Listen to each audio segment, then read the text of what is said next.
Xbox. Right. Just completely, frankly, I have, so I'm normally a filmmaker, I make feature films. But over the past year, I decided to start doing some internet stuff for fun, basically, but also because it's an inventive new place to try to create both the business model and to create a way of, new kind of content, which for me is short form comedy. And I created a series called PG Porn, which we debuted on Spike.com and then got picked up for a year. And that's been a very successful model. We've actually been making money. We got funded originally by Spike, but then we do get paid CPM, and we also have sold the foreign rights and things like that, and we go to iTunes to make additional money. My first thing I did was I did a series called Horror Goes Comedy for Xbox. And what I did was I normally make horror films, and I have a lot of friends who are horror directors. And I thought this would be a great opportunity to get some of my horror director friends to come in and do comedy.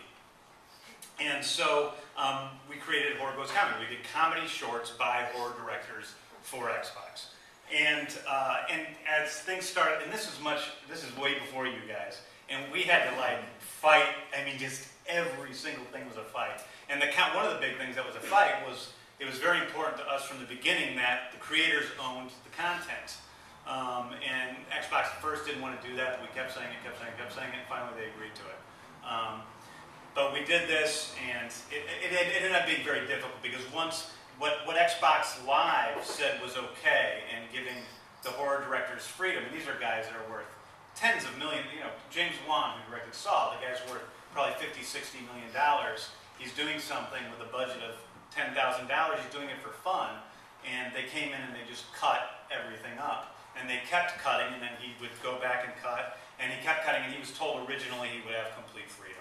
And at the very end, then they just started cutting stuff on their own. And they went against their contract in a lot of ways. So I had a very bad experience, frankly, with Xbox. I want to contrast this because